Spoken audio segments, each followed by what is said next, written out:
Greetings metal community, it's Roger back with another video. Will be a entry for Rock Scouts Metal Tag 2022. Really cool, ID. I know we did it last year as well, but I didn't participate in that. I just started up the channel. So yeah, let's go. Favorite reissue of 2021. If it's allowed with a box set, Creator was my favorite. I just absolutely love this reissue. I mean, if it's down to single releases, it will be Eccentrics, for whose advantage. Stoked to have that in my collection as well. So. I think I will do alright with those two. Band I discovered this year, new or old, I went with a new one.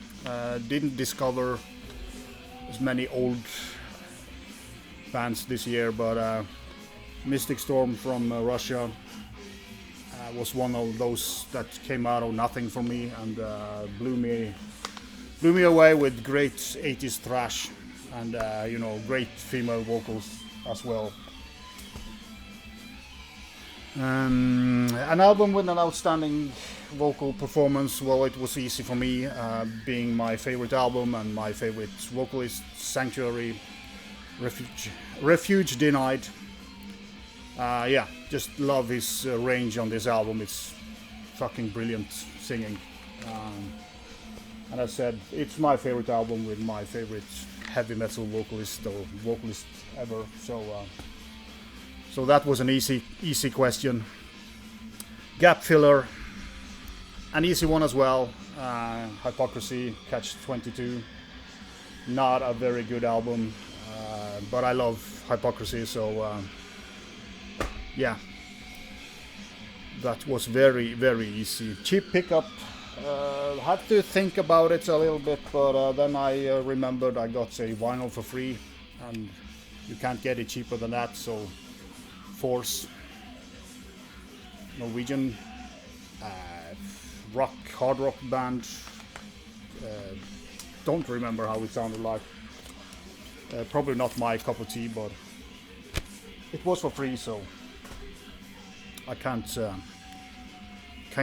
fault that. You can't be angry for people giving you free stuff. That would be bad. Favorite artwork. Sorry about that.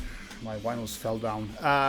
Difficult again. A lot of great artwork this year, but I had to go with Warden Rife's new album called Winds of Wrath, of course.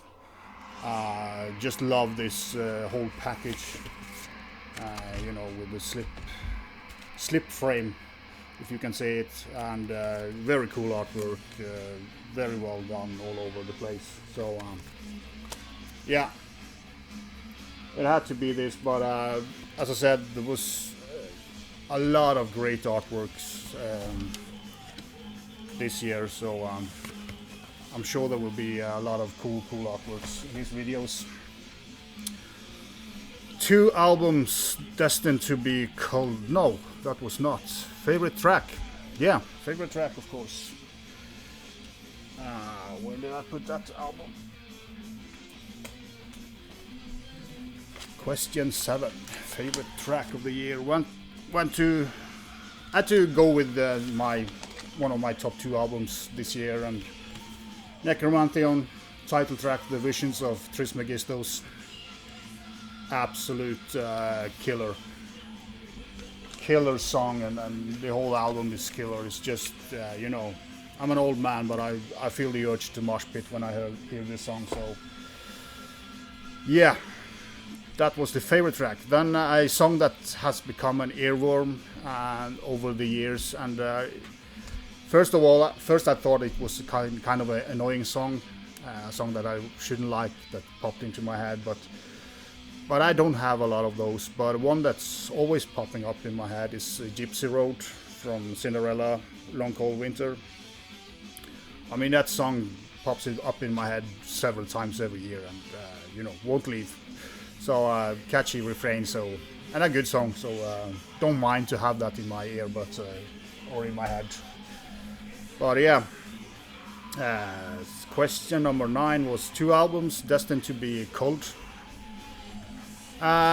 Went a little bit out of the normal thinking of it. I have a small stack of Russian bootlegs, and these are 2 of them. I mean, I Am the Night with Pantera would be, I can throw away anyway because it's shit. But Realm Endless War, it's playing in the background. Not the CD because I don't play my Russian bootlegs. I put it up on YouTube. Great album, but a Russian boot, so this will pretty soon get burnt in a fire. And I could have shown hundreds of CDs. That doesn't mean anything to me. Yeah. A band that you have gone off listening to, where did I put that one?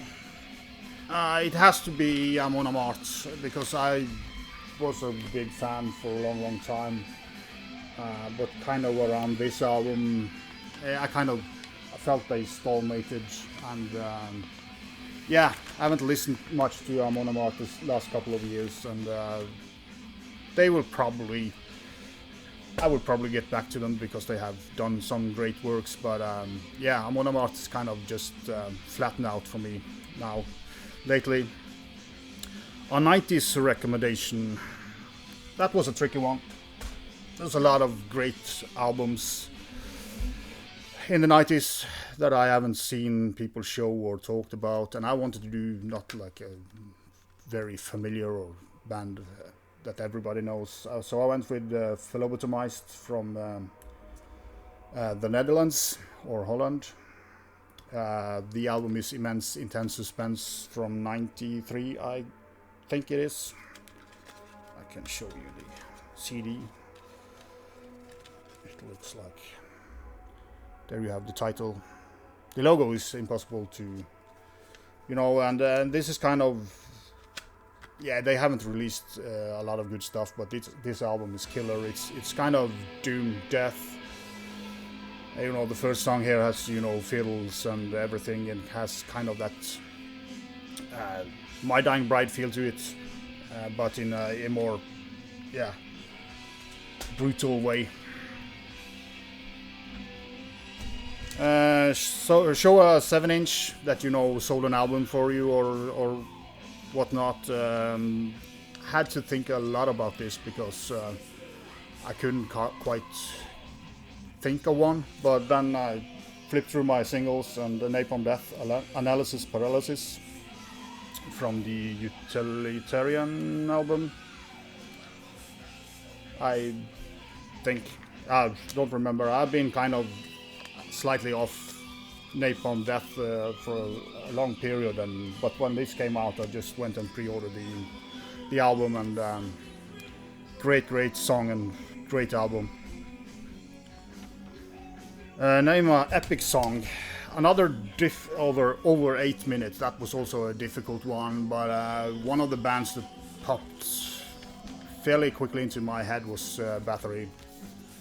This is a double vinyl with Nordland 1 and 2, and I went with the last song on the Nordland 2, The Wheel of Sun. 12 minutes and 22 seconds of, it's kind of Bathory's kind of downstreet, but it has this very nice epic feeling to it, and I just love the song. I love these albums, and Bathory has a lot of these long epic songs that are just fantastic in my opinion. Record Store Day, what do I think about that? I don't give a shit about Record Store Day. I hate types like that, I don't understand the point with it, and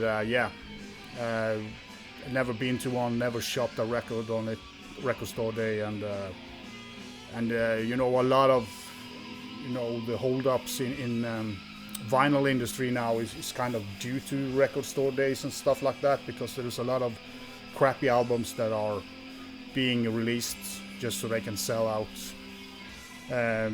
Yeah, just a totally bollocks thing for me at least. Change of setup in my music setup. Yeah, my amplifier receiver caved in. I had a NAD or NAD caved in this summer. I have a old Sony, my old Sony receiver is doing the job for now, but I had to get a new one because my speakers need a more powerful amplifier. And I will also get a new CD player because it kind of skips a lot of first and second songs, the one I have. So, I mean, it's been well used. So those two things are changing this year. So, biggest musical disappointment this year, I have to go with the vinyl delays, because I like stuff on vinyl and I have to wait for a new release for, some have been postponed almost a year, so that's kind of annoying and disappointing that it kind of hasn't settled. I know it's slightly, it's because of Corona and the increase of vinyl demand, but I have to go with that.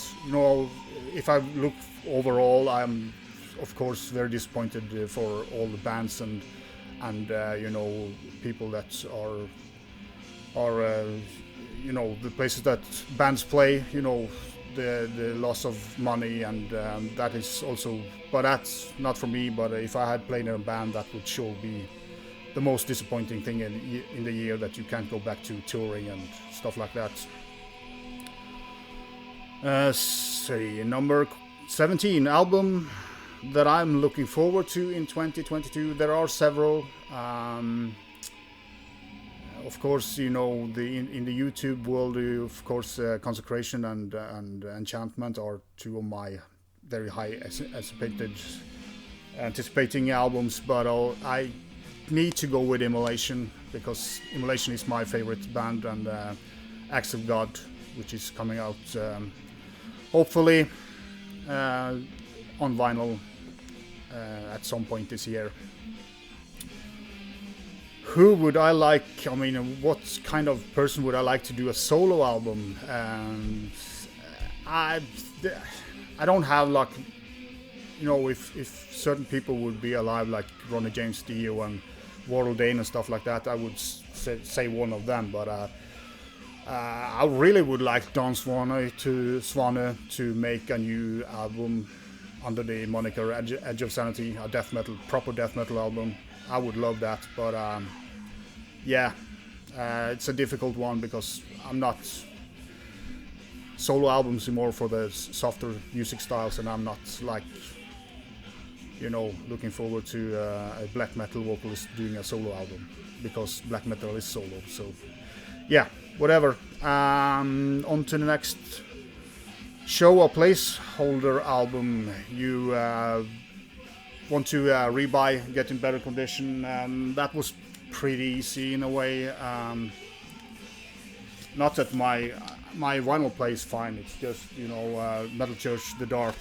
This promo cut has always bugged me, and the inner is torn, and it's pretty floppy, and it's one of my most very albums, and would like to get this on a reissue for sure.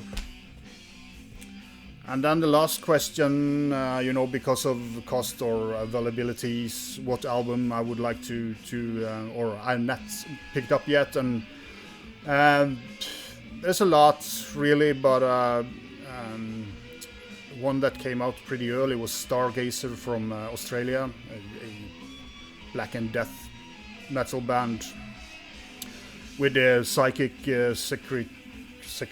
secretions. Psychic secretions. That one I would love to get. They are for sale, but they are hideous prices on them. So even the CDs are not cheap. So I had to go with Stargazer. So that was the list. I hope I answered all the questions, and hope you enjoyed. Thanks for watching.